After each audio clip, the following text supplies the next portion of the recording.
AFTV, time to get into the player ratings, and those ratings could have been not great for a period of about 10-15 minutes in that second half, but in the end, three great goals in the game tonight from Arsenal. Just goes to show, if you shoot from outside the box sometimes, you get goals. We want to put the ball into the back of the net. But listen, the last time I saw Mohamed Elneny score from outside the box was in the new camp, and I said that he was a gem. I said he was a gem. Yeah. Yeah. Another great talk about it was tonight. Let's get into the player ratings. Leno in goal. Now, what? I don't know. I'm still trying to work out what he was doing. I was saying to, it's almost like he's bored, and he's like, "Let me spice the game up a bit. Let me do something." I mean, what was really disturbing about that is, has he not learnt from Saturday? Do you know what? That's very disturbing. I've watched it back, and Ceballos was surrounded by four players. There's like a square of them, like whatever you want to say it was, but there was four of them around him. Ceballos has called for it, but it's then down to Leno to evaluate the situation and go, nah, you're not having the ball because I can see what's behind you and what's coming in, you know, on all these different angles. You can't. I'm going to ping it out to David Luiz, or I'm just going to ping it up towards the front line and we regroup and build again. So in that respect, you've got to blame Leno for that, because he made an error of judgment. He obviously put faith in Dani Ceballos to, you know, be able to handle the situation.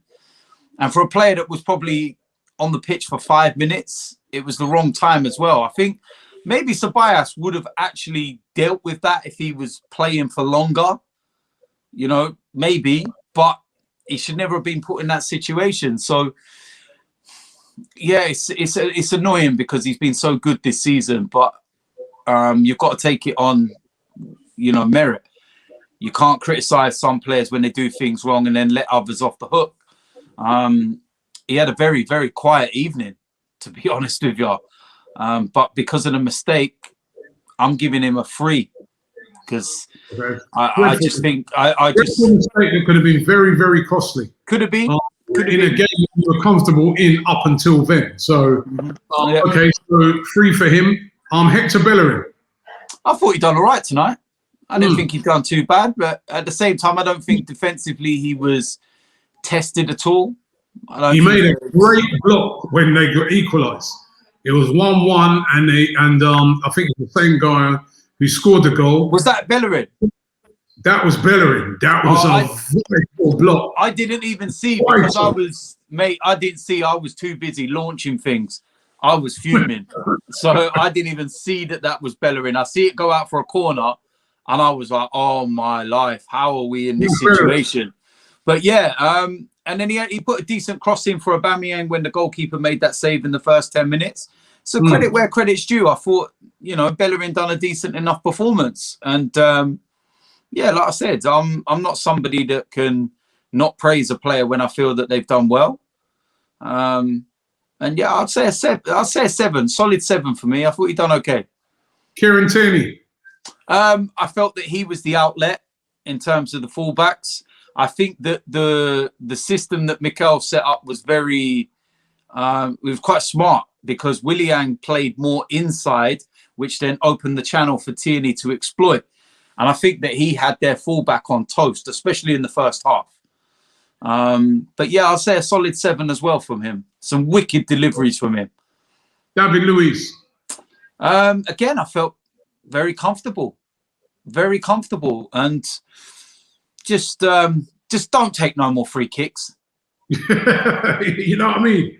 Every time he stands over the free kicks, I'm like, go away.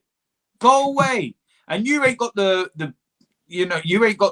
advantage of hearing what the commentators are saying. And they're like, David Luiz is lining it up. He's got this in his locker.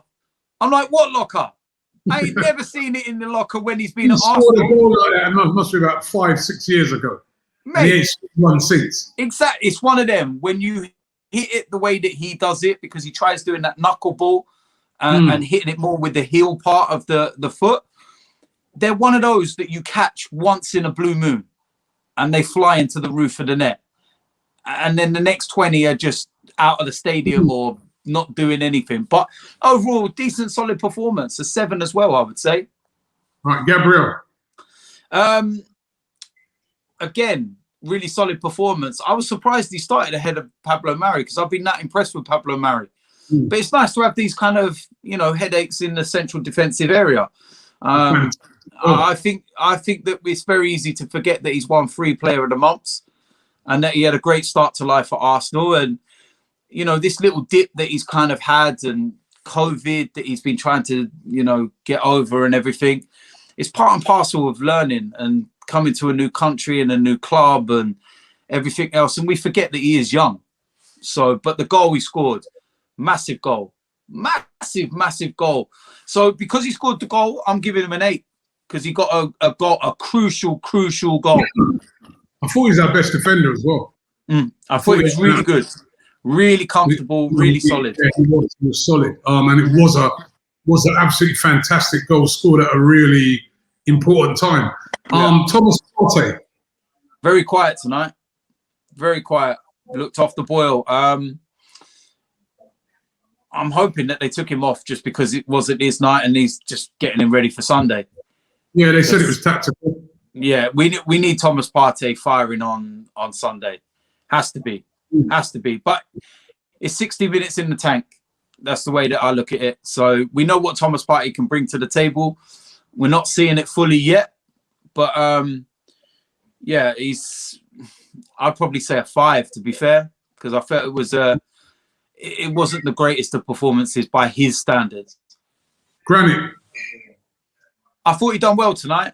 And I feel that, given the criticism, rightly so, after what he did at Burnley, I see a lot of people with their team selection not even including him tonight. He was in mine. Yeah, but you're right. Not included.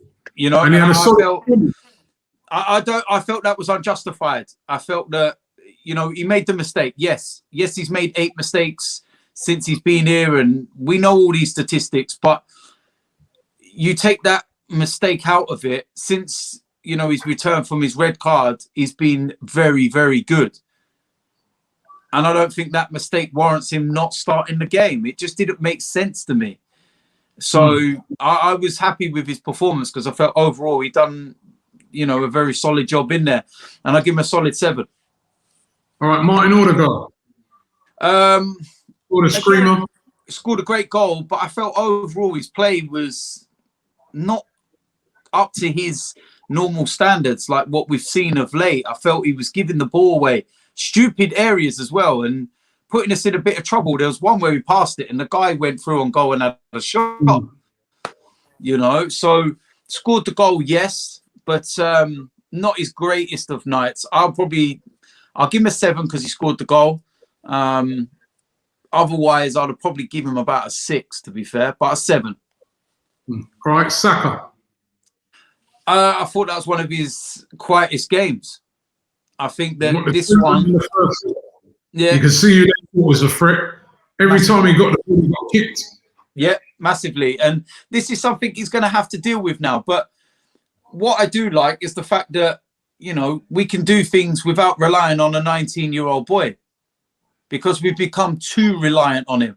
And I suppose his performances have been that good that when it's below par, you kind of really notice it. But I feel that it's this game and the Burnley game, 2 in a row now, that he's been a little bit flattering to deceive and not really involved. It just feels like his touch is a bit out. And yeah, I know he's just signed a new deal with New Balance. Have a word with him just to maybe put some Velcro on them boots and make the ball stick or whatever it might be. But I love the kid, man. I think he's such a quality player, man, and you can't knock him too much. But I just feel by his standards that he's set, it's lower than what we've seen. So I'd say a 6. 6. Okay, Willian. Willian, my friend. But look, listen, at the end of the day, what I'm seeing from Willian is work rate. I'm seeing him actually, working, and he looks to be more involved within the team now, not lazy, like he can't be bothered sort of thing. I feel that it's very evident why he started the game once you see the way that we set up within the system of him moving inside. Pepe wouldn't have played that role. Pepe wouldn't play on the inside. So you can understand why we went with what we did. Got the assist, work rate was good. I'd say a 7 for me. Okay, and Aubameyang? Quiet night. To be fair, service was not the greatest. Had that one chance in the first 10 minutes. But he's one of those players that you always feel Olympiacos were watching, just being like one moment. And especially Socrates. He knows him better than anyone from Dortmund days before Arsenal. But yeah, I'd say a 6. Wasn't really involved in the game too much, but okay. Let's get to the subs. Mohamed Elneny.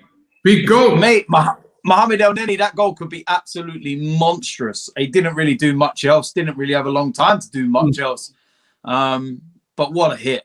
What a hit. That was, remember Andy Gray when Steven Gerrard smashed that against Olympiacos as well, wasn't it? Yeah. Steven Gerrard did that, and it was like, yeah, beauty. That was what it was like. When he was moving into space, I'm sitting there going, hit the fucking ball, man. And when he hit it and it hit the post and went in, I was just like, yes, go on, Mohamed Elneny. So that's nice. But yeah, because he scored the goal, he gets a 7, man. Scored a great goal. Yeah. All the other subs give a standard 5. They weren't really. Oh, actually, no. Let's get on Ceballos. Pepe weren't on long enough on that, but Ceballos, let's rate. Nah. Ceballos, I thought he had a decent enough game. Apart from that, apart from the mistake, he actually did make a nice little impact in the game. Apart from that, ruined it. From that, he'll be going in the change rooms and gripping up Leno and saying, "Yo, bro, you just You know what the thing is as well is that it's the same stadium where Ceballos made them mistakes against Benfica. Yeah. So he would have been sitting there going, "Oh no, oh no." And if you watch, I can't remember what goal, I think it was Elneny's goal, the Ceballos celebration. It felt like a bit of relief to him as well. Because I know that he'll probably shoulder some of the blame for that mistake. He'll probably shoulder some of the blame for it. And but yeah, I'll give him a 6. I felt he had a decent enough impact for a 25 minutes or so cameo. Okay, Arteta? I felt he got his spot on tonight. To be fair, when you look at the team selection, it was questionable, but everybody that played done what they needed to do. And I think that substitutions obviously worked. Not a lot of people would have probably took Partey off, even though he wasn't having a great game. And yeah, I think overall decent. I'll probably give a 7. To be honest, that was good for me. That was good. Okay, and the ref? I thought he was good. I like the ref tonight. Just shows how crap the English ones are, doesn't it? It shows how crap the English referees are when you have a decent one turn up here. So I was happy with him actually. Maybe he could have got his yellow card out a little bit more on some of the tackles, but I felt he was fair. I'll give him a 7 to be fair. I thought he was good. I thought he was all right. Okay, well, DT, thanks very much for some good ratings. We're not through yet, but we're halfway there, and we're the favourites now to go through to the next round, definitely. Yeah, man. Today's show is sponsored by Profit Accumulator, the UK's #1 match betting service. So what is match betting? It's a method that's used by individuals to profit from free bets and incentives offered by bookmakers. By leveraging one bookie's offer against another bookie's offer, it's possible to ensure that the odds are in your favour.